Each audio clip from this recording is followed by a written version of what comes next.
Chicago this week, and my son has his orientation. He's going to go to Roosevelt University. And so Roosevelt, in their infinite wisdom, decided that it'd be spring break for most high school kids, but they're located on Michigan Avenue in Chicago, and they also had it the same weekend as St. Patrick's Day. Hmm. So, Oh, they get to see the river turn green. yeah, that's true, and pay $170 billion for parking. But you know, it'll be fun. And then I get a brand spanking new knee on Tuesday. So Do you that's I'm really? looking forward to that. Yeah. I Uh, don't envy you. I mean, I'm glad you're going to lose the pain, but I don't envy you the process. yeah, it's my second one. It's not horrible. Lauren, you can send it to me and I'll make sure Dean gets it.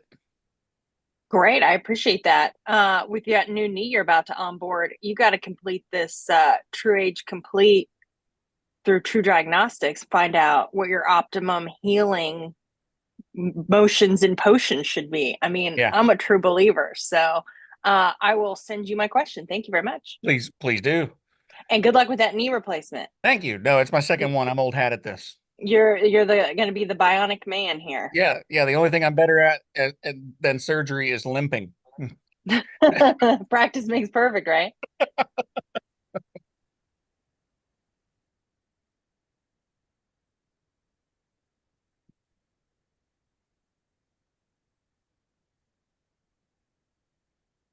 All right, I think we're gonna get started here a couple minutes early. So Today, so I thought I might start us just a smidge early. So welcome everyone on this beautiful sunshiny day. And as you can see, we're in the throes of preparing for this wonderful holiday weekend coming up of St. Patrick's Day. Please remember to turn off your cell phones or silence them and keep conversation to a minimum because the voices do carry here in the room. And hello to everyone that's joining us on Zoom. Come join us in person someday soon. And with that, I'd like to ask Cheyenne to come up to the podium for the inspiration. Hello. Okay, so in honor of St. Patrick's Day, I'm going to read a few quotes and blessings. First one is, when Irish hearts are happy, all the world seems bright and gay. And when Irish eyes are smiling, sure, they steal your heart away. This is a Bing Crosby quote, and I find this to be especially true because my husband is Irish. Okay, you got to try your luck at least once a day because you could be going around lucky all day and not even know it. The Jimmy Dean quote. May you have all the happiness and luck that life can hold. And at the end of your rainbow, may you find a pot of gold. Only Irish coffee provides a single glass, all 4 essential food groups: alcohol, caffeine, sugar, and fat. That's Alex Levine. May the winds of fortune sail you. May you sail a gentle sea. May it always be the other guy who says this drink's on me. That's an Irish blessing. And the last one, may the road rise up to meet you. May the wind be always at your back. May the sun shine warm upon your face. The rains fall soft upon your fields until we meet again. Okay, let's do the pledge. I pledge allegiance to the flag of the United States of America and to the republic for which it stands, one nation, under God. And the 4-way test. Is it true? Is it fair to all concerned? Will it goodwill that shows be beneficial to all concerned? Thank you, Cheyenne. Now, Mike Baker, you'll join me with the introduction of guests. Hello, Rotarians. We have a visiting Rotarian who's going to join our club. Tim Miller, where are you, Tim? I saw him. There he is. He's going to be one of us soon. And we'll have no visiting Rotaracts, but we have some guests. Chris Campbell, where are you? Go back to Bill. Take the microphone to me. No, wait, we're good. Okay.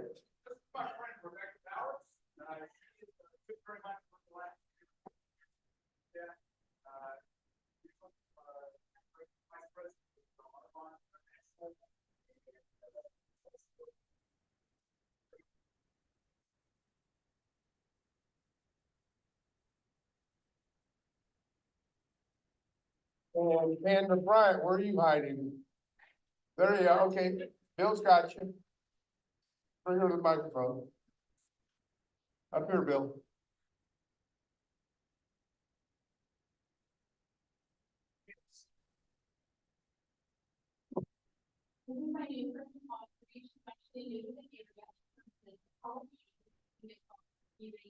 She serves as the HR leader for Flex Wheels, RIPC that, which serves a lot of our community in providing transportation services to those who need them.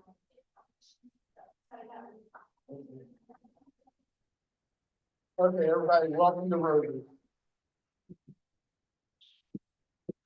Thank you, Mike. I'd like to ask Bob Quick to join me at the podium.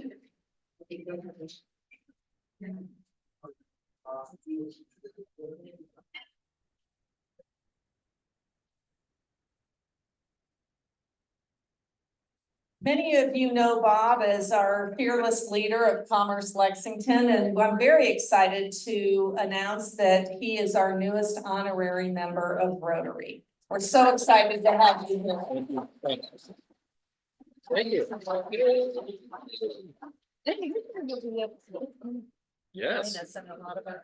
Yeah, be fun. Thank you. Thanks. Thank you, Bob. Cheyenne with the lottery. You're back up.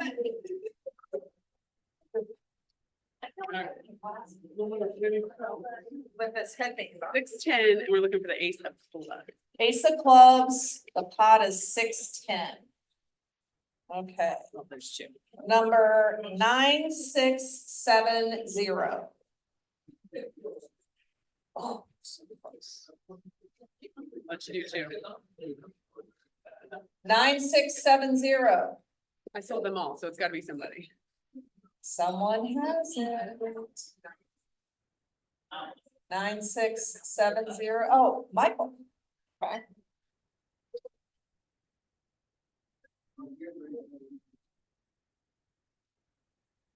You feeling lucky? Yeah. Ace of clubs. Oh, Here you go, $1. Yeah. Thank you for your contribution. Yeah, I know. Okay, the second number, 9639. 9639. 96. Oh, it's Chris. You don't need your ticket. We believe you. We're in the honor system here. We're all Rotarians. We believe you. Yeah. Do you want to borrow my glasses? Right, I have bifocals built into mine. Yeah. Oh. Wah, wah. So I lost 4. Yeah. Here you go. Oh, I Thank need you. that. Thank you. Yes, thank you. Celebrating birthdays this week and next.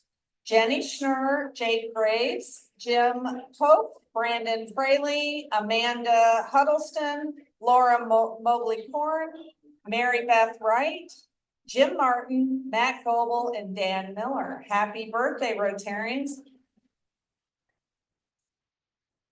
Just a reminder, birthday postcard greetings have gone out for those celebrating birthdays January, February, and March. And hopefully you'll celebrate your birthday by contributing $1 for every year of your age to the Lexington Endowment Birthday Fund. A birthday celebration for all who contribute will be at the end of 2024. So we will start sending those monthly, I think. So April's should go out after the next board meeting, because that's when we address them. Kicking off our Doing Rotary Differently, reminder, we do not have a lunch meeting here next Thursday. We are participating in the St. Patrick's Day Parade. So we hope that all of you in this room can join us, or as many of you that want to come. We're going to meet at the horses in Thoroughbred Park. We're all walking. We have a nice Rotary banner. Thank you to Susie Basham for getting that donated, and some signs so that we can let the community know Rotary's part of Lexington, and we should be wearing green and plan on having a lot of fun. I think it says our place, we will walk in our place in the parade, section B on Midland Avenue. Afterwards, I'm inviting everyone who participates in the parade to join us at my office for some food and drinks. Because we want to say thank you, and hopefully it won't be full. So my office is at 139 West Short Street, so hopefully you'll be able to join us. If you can't march in the parade, but you want to come by after the parade's over, we'll be there. So hopefully you'll be able to come. On April 13th, it's a home opening day of the Toyota Bluegrass Miracle League at Chilliwack Park, and that will be from 10 to 2. Contact Eileen O'Brien if you want to volunteer, but you're welcome to also come out and just watch the fun. And now I'd like to invite Tom Lester to come up with our check presentation for Kentucky Kids Belong.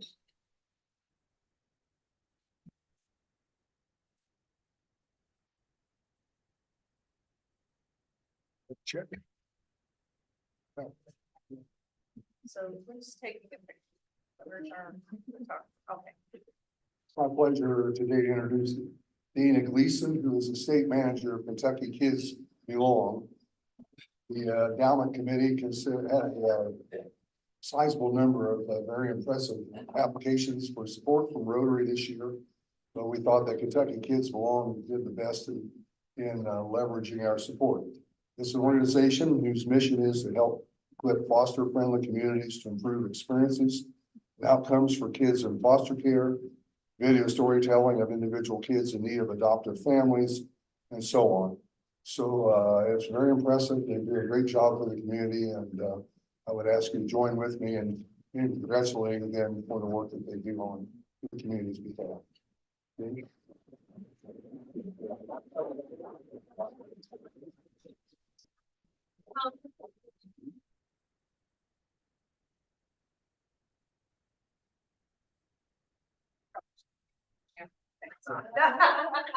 Thank you so much.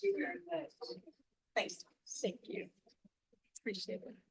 Also, as part of our doing Rotary differently, we have another early bird mixer next Friday, the March 23rd. Join us over at 46 Solutions for a tremendous fun. It's actually been very crowded, and we've gotten a lot of traction in getting people interested in becoming members and getting involved with Rotary. So we need Rotarians there to talk about what we do as you know, a club and the impact that we have on the local community. So hopefully you can join us. Dylan, I didn't see you. I would have invited you up. Okay. And I do want to thank him real quick because he has helped really lead the charge in my vision of the PR and marketing efforts, and just takes the ball and runs with it. And I had 4 people talk to me about membership at Women Leading Kentucky yesterday. So I think just getting the word out about what the good that we're doing in the world and what Rotary is has been really valuable for this club. So thank you for the hard work.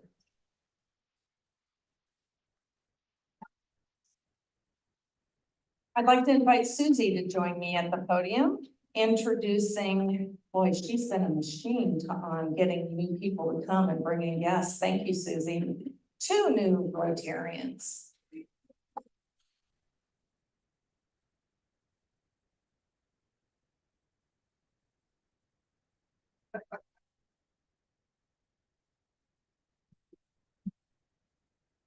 Okay.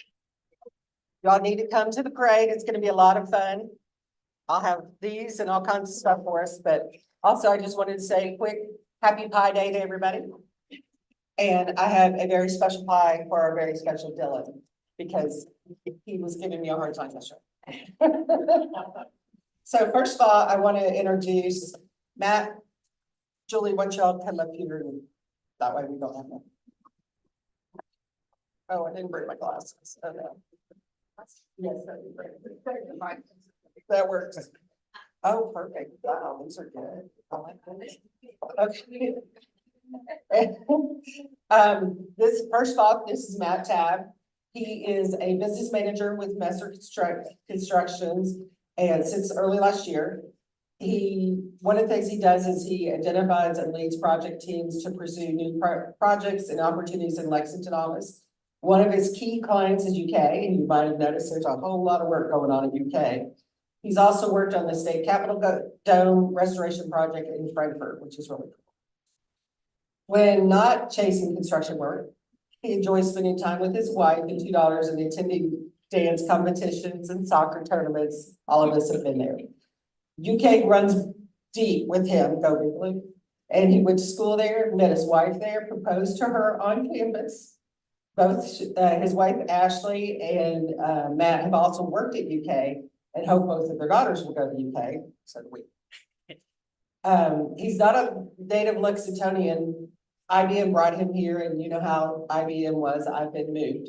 They were supposed to be here for just 2 years, but has been here since 1990 and hopes to remain in the community come. And on a side note, I just talked him into doing our Dancing with the Stars bourbon pool because that's what we do. So when we ask for bourbon, or a little bit later on, you'll be giving it to Matt. So Matt, congratulations and welcome to the party.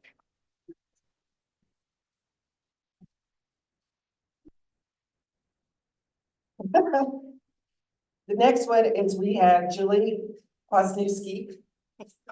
I've been practicing. I just know her as Julie. She's a native of Meade County and also a UK grad. She's had many positions in fundraising and administrative, worked with the university and medical and state agencies. She's worked with UK Med Center, the Marquis Cancer Center, UK Journalism. And prior to joining her where she is now, Bluegrass Farm Charities, she worked with our very own Michelle Ripley at KUT. And that's where I got to know her. In July 2019, her sister suggested that she apply for the executive director position at Bluegrass Farm Charities, and that's where she found her fit and found her niche. She's now the executive director of this charity, which provides health and human services for Thoroughbred community and is now celebrating its 20 years. The charity serves Fayette, Scott, Woodford, Bourbon, Clark, and Jessamine counties for registered thoroughbred farms and facilities. She has developed many close relations and has earned the trust of farm management and trainers to provide needed assistance for the workers. She reports to 18 board members and works in various capacities in the thoroughbred industry. The Bluegrass Farm Charities works very closely with Surgery on Sunday, the God's Patient Food Bank, Bluegrass Healthcare, New Vista, all kinds of places like that to provide services and resources for families in the thoroughbred industry. In 2024, the charity delivered 50 tons of food to farms, TTC, Keeneland Backstretch, and on the Keeneland Backstretch and distributed 1,156 backpacks to children ages K through 8. They also do summer camps and opportunities like that. There's also going to be some opportunities for Rotarians to jump in and help out. So we're excited about that. Julie resides in Georgetown with her husband, Dan, and they have 2 labs, Belle and Sadie, they're the cutest. And their son Dalton and Katie will get married in May. Dalton is a CPA with Sizemore and Tucker. So she'll see him again on April 16th. Julie stays busy gardening, riding motorcycles. Where's John? She rides with Dan they have an Indian chieftain. She also is an avid entertainer and traveler, just got back from Savannah. So we're excited to have Julie join our club.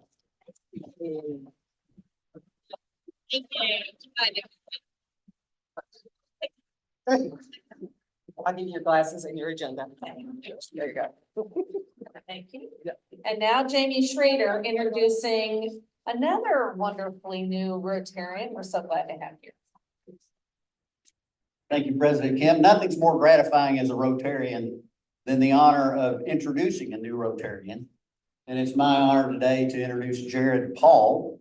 That's spelled with 2 R's in Jared and 2 L's in Paul as our newest Rotarian. Jared is from Summershade, Kentucky. Anybody been there before?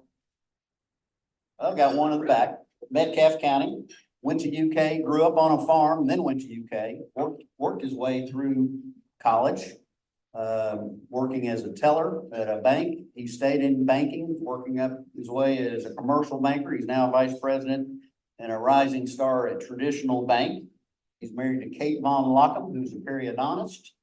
here in Lexington, has a daughter, Ava, who's in the 8th grade. Jared is already involved in service above self. He is on the Bob Brown House Board of Directors, and he's also very active with the Central Kentucky Housing Homeless Initiative with Jenny Ramsey and is a nonprofit here. He'll be a great Rotarian. It's my honor to introduce Jared Paul, our newest Rotarian.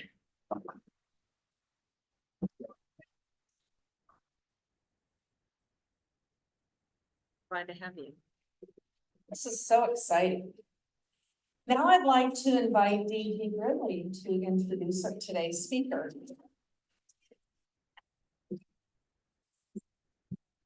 Hello, I'm DG Linton Gridley, and I own a company called Aging with Grace.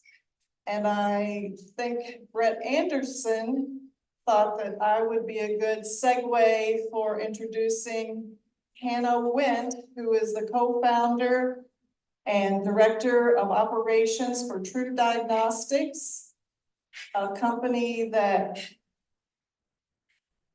we are going to learn about and hopefully gain some insights on how to stay forever young. And so I'd like to introduce Hannah Wendt.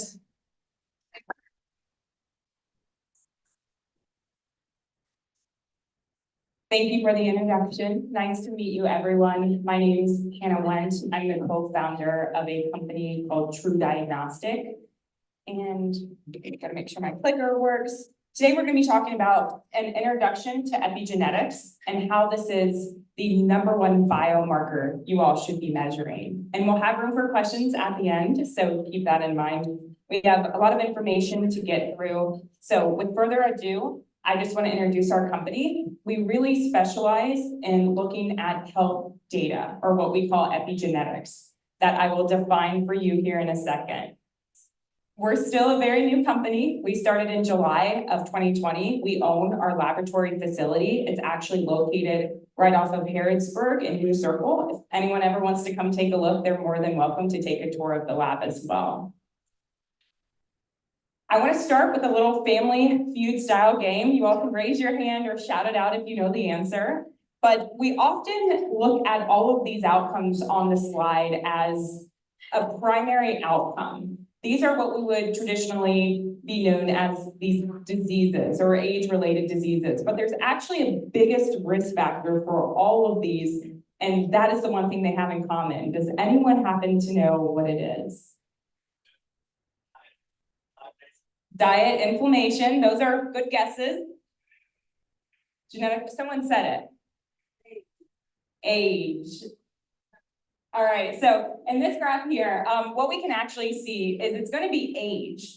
So aging is actually the #1 risk factor for all chronic disease and death. And we traditionally don't even think about it as a risk factor, right? I heard some people say inflammation, maybe other factors like alcohol consumption or smoking, tobacco use, things like hypertension. But if you look at this graph here, it goes over the top 3 causes of death in 2020 for the US.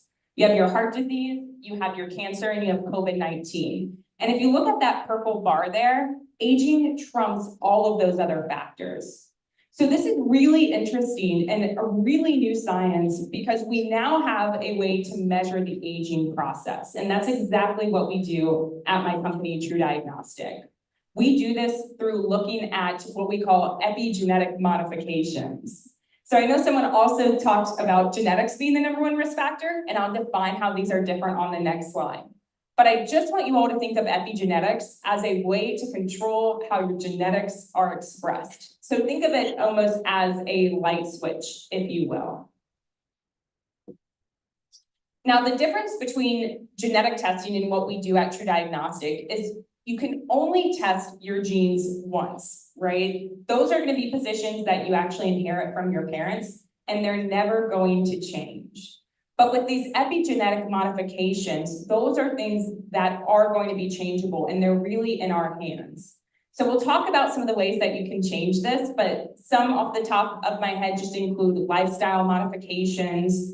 If any of you take any supplements or medications, there's even some procedural-based therapies as well that you can go through in a medical clinic that may hopefully help you change the level of this genetic expression, thus lowering that #1 risk factor, being aging itself. So I want to just define epigenetics for you. Epi is actually a Greek prefix and means above. So we're looking on top of the genome. And there are a lot of epigenetic modifications in the body. You have DNA methylation, you have histones, and we have even non-coding RNA. At TruDiagnostic, we're specifically looking at what we call the DNA methylation, which is really the ability to turn genes on or genes off. And we like to think of this as a light switch. So by definition, if something is unmethylated, that means that that gene is going to be turned on. Think of it as a light switch being turned on, the light bulb is lit up. And on the bottom, you can see that if the light switch is turned off, there's no light bulb shining. That means that position is going to be methylated. And the end goal here is really to have a healthy balance of this methylation, this epigenetic, this gene expression, we call it, because it's not about having everything turned on or turned off in the body. We know we want some things turned off, like our cancer genes, but we also want our tumor suppressor genes turned on, genes that are going to actually prevent cancer or prevent tumors. To get you all a little bit more familiar with this subject in terms of turning genes on and turning genes off, I really wanted to show you some great examples. I think this is how the Rotary Club actually found TruDiagnostic in Lexington. I'll talk about a documentary we were involved in here in these next couple of slides. But first, I want to show you the application of this. This is a really famous study. You all may have heard about it before. It's called the Agouti mouse trial. It came out in 2003. You may have seen it in news articles or a biology-based book. And it basically talks about mice and a particular gene they have called the agouti gene. And if this agouti gene is shut off, you actually get a favorable mouse on the left-hand side, right? It's healthy, has this dark brown fur. But if that agouti gene is turned on, you actually get an unfavorable phenotype or kind of outwards expression with that yellow mice that you see here. And the difference between, the difference between the two, before I throw this remote, is going to be supplementation. So you're able to produce a better phenotype with what we call methylated factors. And this could be certain foods or different supplements that actually have those factors. So this is the first ever study proving that what we're doing from a lifestyle point of view can actually change this expression. Here's another DNA methylation application. Does anyone know who this is by chance? Maybe, yeah. Yeah, this is Natalia Grace. A little bit of information about Natalia Grace. She's an orphan with a form of dwarfism. She's in a documentary series on HBO called The Curious Case of Natalia Grace. And essentially, they didn't know her birthday. It's a really interesting story if you want to go down the wormhole. I see some people shaking their head yes. But essentially, she didn't know her date of birth. She actually flew to our facility in Lexington, and we tested those DNA methylation markers on her, and we were able to tell her her actual chronological age. So there's application in forensics to see if refugees are old enough to seek asylum, to identify the age of DNA at different crime scenes. All right, so there's the chronological age application as well.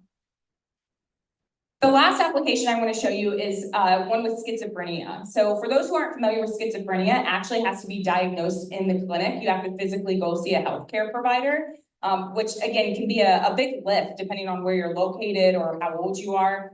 Well, we actually just created an algorithm through looking at those epigenetic expression markers where you can diagnose schizophrenia with just a single drop of blood with an 80% accuracy rate.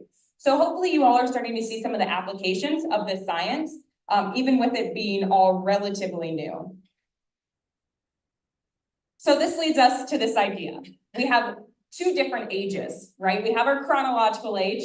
That is the age that is on our birth certificate. It's how long we've been on this earth. But we also have this idea of biological age. And the definition of biological age is that we are aging at a cellular level. You can see those faces on the right-hand side there. Those three people are 45 years old chronologically. They are all the same age, but they obviously look very, very different. And I'm sure we all know people who are, 40 that look like they're 60, right? And people who are 60 that look like they're 40. That's the idea that we're aging differently on a biological level. And that's what we're actually capturing at TruDiagnostic. So we do believe aging is a disease. You can see some statistics here that if everyone reduced their aging by 7 years, you would cut the incidence of disease in half. Half of the people in the world would no longer be sick. And that has a huge implication as it relates to our healthcare system. That's traditionally driven by sick care, right? You only go to the doctor when you're sick. But if we actually were able to reverse this aging process, the US healthcare system would save trillions of dollars in healthcare spending. Now, the last bullet point there actually explains that even if we had a magic pill to solve for heart disease, we actually would only add 3 years to the end of our life. So again, we need to focus on solving aging and not these age-related disease that we once thought would be the solution to kind of the entire healthcare system. So it's great that we actually have a way that we can measure this through epigenetics. At TruDiagnostic, we work with a lot of healthcare providers who are in the integrative functional medicine space, usually in an all cash pay basis, treating people who are healthy and looking to optimize their health. It is truly believed that this technology is even going to replace your traditional lab testing that you're getting through your general practitioner or your hormone panel testing as well. Probably, I would say in the next decade or so. The research is still very early, but it's looking really promising. I have a couple more slides for you all on why this is the #1 biomarker and why you all should be interested in measuring this marker. I've already talked about the first one. We know biological age is the #1 risk factor for all-cause mortality and morbidity, right? So if we can address faster aging first, we want to be able to measure it in order to be able to manage it. You've probably heard that quote by Peter Drucker before. The second one is that biological aging is actually correlated with a lot of quality of life-based metrics. I already showed this picture to you once, but to explain this, faster aging is actually associated with things like worse grip strength, a slower walking pace, more cognitive decline over time, and then even faces that are rated as older looking. So as our biological aging speeds up, we have worse quality of life-based metrics. And no one wants worse quality of life-based metrics, right? We want to be able to live as healthy as possible to the end of our life. And you can see that image a little bit more blown up here. The next two is, again, relates to point #1. We know an accelerated aging equals a shorter lifespan and health span, and a slower or deaccelerated aging equals a longer health span and lifespan. So what I mean by this is, again, lifespan is how long you've been on this earth, and health span is how many healthy years you have at the end of your life. Right now, there's about a 9.2-year gap in that, meaning that, you know, we live until we're about 64, and then the next 10 years, we are, you know, bedridden, immobile, not able to perform as we once could. And again, we want to be able to close this gap. There really shouldn't be any lifespan or health span gap. The last one here, aging starts as soon as we're born. You can actually start to test your biological age at any point in your life. You're never too young, you're never too old. At TruDiagnostic, we actually have tested around 35,000 samples to date. We have the largest private epigenetic database in the world at this time. But funny enough, we usually test people who are between their 40s and their 60s, and that is when your disease diagnosis absolutely skyrockets. So we're always looking for people of other ages to start measuring this, whether you're older than 60 or younger than 40, to understand how these markers are really changing with age. So we always like to ask, why wouldn't everyone be measuring this #1 risk factor, especially if you believe you're healthy? We're not actually able to tell you your biological age by just looking at you, right? We need to run our peer-reviewed published algorithms to really understand how maybe even things that happened earlier on in your life are affecting your aging at this time. So with that being said, I just want to show you a couple of our products. Not soliciting these products whatsoever, but I want you to understand the reports and what insights TruDiagnostic provides. We really provide kind of 2 kits. It's a finger prick blood test spot for those who are interested in testing. We offer kind of a kit that measures everything as you need to know and how it relates to aging, and then a follow-up kit on the right-hand side called the TruAge Pace. We have algorithms that we've created with Harvard, Stanford, UCLA, Duke and Columbia University. We have an omic age, which reports out a biological age, a pace of aging that's more of a speedometer that tells you how quickly you're aging right now. We even have a report called Symphony Age, which tells you the aging of 11 different organ systems. So we can actually tell you what organ system you may need to focus on. For example, if you have a higher liver age and a higher metabolic age, we may recommend to consume less alcohol or to maybe work out at the gym more, for example. And we have a telomere length test as well, so we can tell you how you're aging in all different sorts of ways. So we do have a discount code for you if you're interested in testing. I'm not going to spend time on this. If you have any questions, you always can ask me. And I also do educate others through my platform and company called Everything Epigenetics as well, if you're interested in learning more about the research. So with that, I'll leave you all for questions if you're interested, but thank you all so much for having me.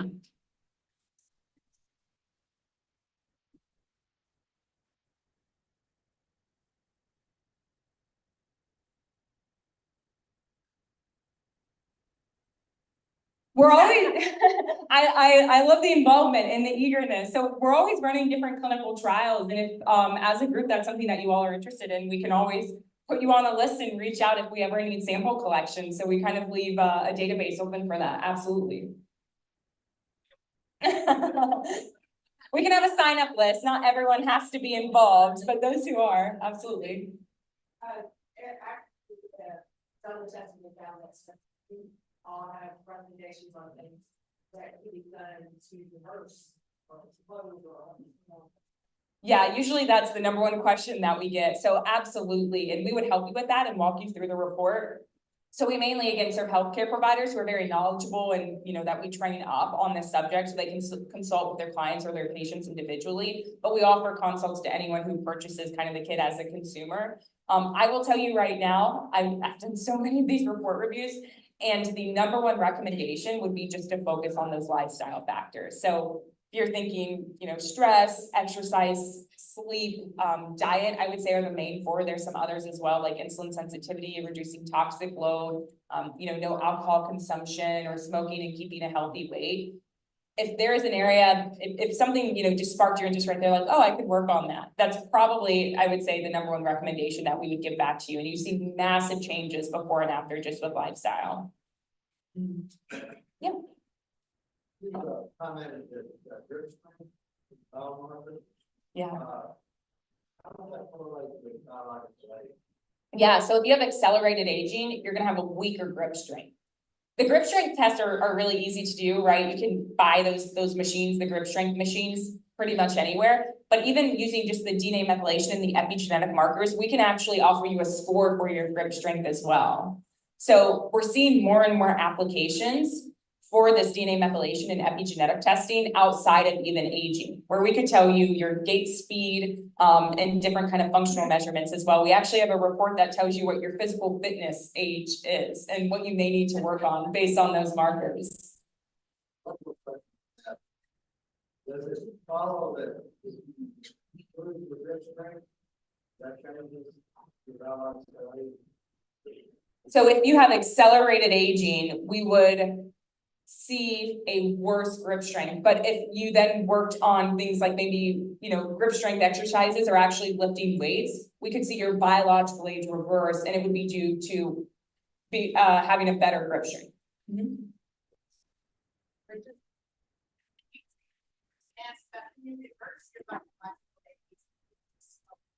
Yeah. So I would say you could do both. So we see reductions in the overall biological age test, right? If you took one at baseline, implemented some changes, you could see a reversal in that actual biological age score that you receive on the reports. But we also have a really interesting, what we call biological age clock that does capture kind of the speed. So we can tell you how quickly you're aging biologically for every one chronological year. So think of that as more of a speedometer. The range is from 0.6 to 1.4. You know, if you're going faster, obviously that's non-favorable. You could be aging 1.1 biological years for every one chronological year. So the goal on that type of outcome is to stay around 0.7, 0.75, because if you keep at that pace, every 4 years, you're basically gonna, knock a biological year off of your overall score. From the Jimmy's out here, what are the differences between 23andMe and TruDiagnostic? Yeah, great question. So 23andMe is gonna be a genetic testing company, right? They're testing your actual genetic variants, and you're always gonna have a genetic predisposition based on family history as well. Epigenetics is going to be measured multiple times, and you're gonna be able to change these certain factors. So, say for example, you have type 2 diabetes that runs in your family and you think, oh no, there's nothing I can do about it, right? I'm going to get type 2 diabetes. It's kind of my fate, my destiny. Well, what we're learning is that you can take lifestyle factors and actually affect those epigenetic markers and actually reduce your risk for type 2 diabetes. So it's no longer stagnant. It no longer has to be your destiny. You're actually in the driver's seat of your own health, which is what we're starting to discover more and more of. Okay, John? There's been a lot of discussions of people my age that aging and retirement. Can you give me a correlation between aging and retirement? Yeah, that's a great question. I would say, I don't think we have any specific studies on aging and retirement. I know a couple of researchers who are doing them. However, we would expect an age reduction or reversal or the slowing of aging with retirement, because with retirement, we would also expect a lot less stress. And we know that stress in general really speeds up the biological aging process. I think I got this right. Are any genetic factors associated with normal DNA breakdown with Say that last part again, sorry, I didn't hear you. any of these types of genetic factors? Do they have anything to do with the normal DNA breakdown? Yeah, absolutely.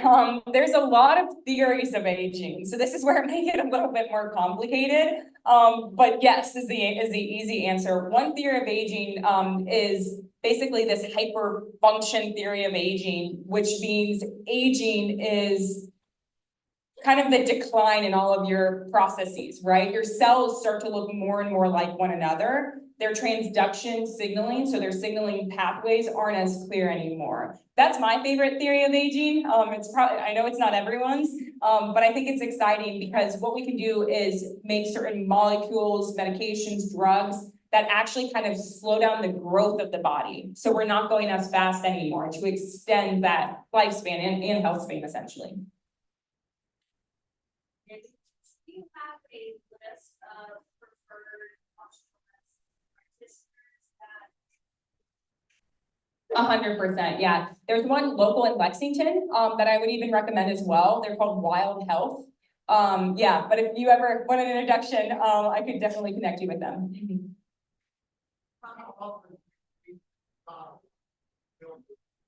Yeah, usually people start out with that complete kit, the larger one. I recommend it because it includes everything. And then the follow-up maybe 6 months later. You could do it every 2 to 3 months if you really wanted to, but most of our healthcare providers are going to do it probably every 6 months.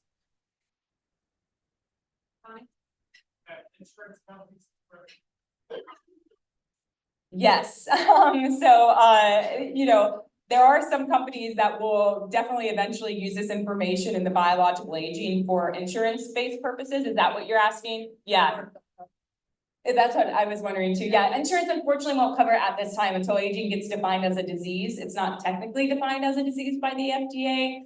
But in terms of like premiums, biological aging, I think will absolutely be a qualifying factor like in the future, not yet. Correct. Yeah.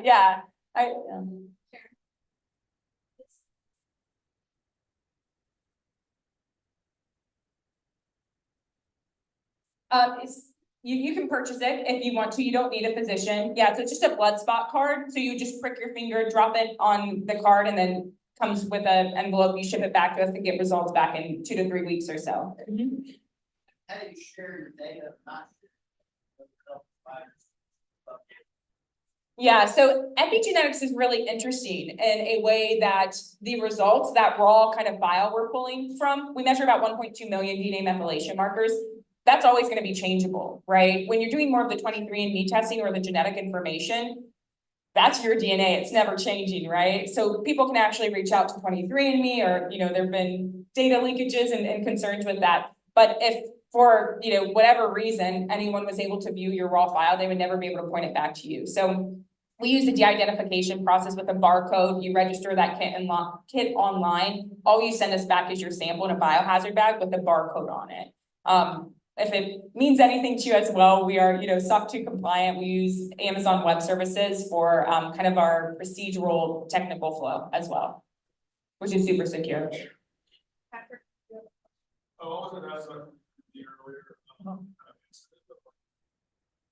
My great grandfather was Jewish, and I know we were Jewish. I was just like,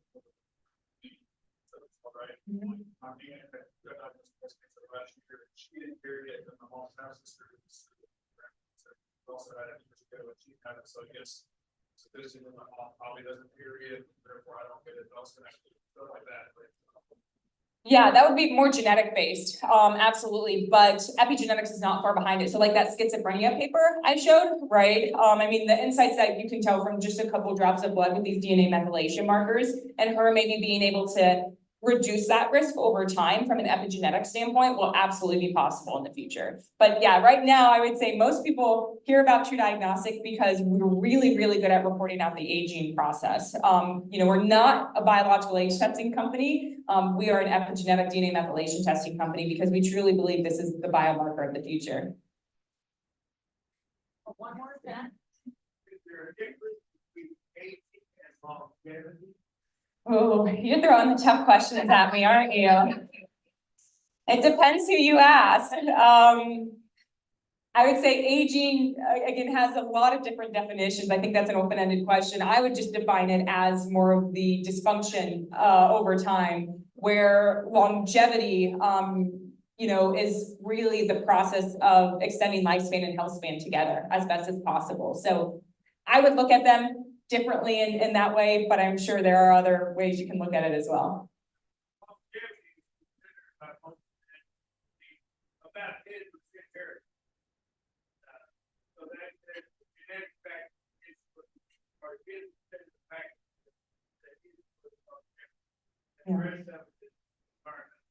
Yeah, more of that nature versus nurture, where genetics is going to be that nature, right? The hereditary component, where nurture is, again, your environment, your behavior, how everything is actually affecting the expression of your genes. Thank you so much.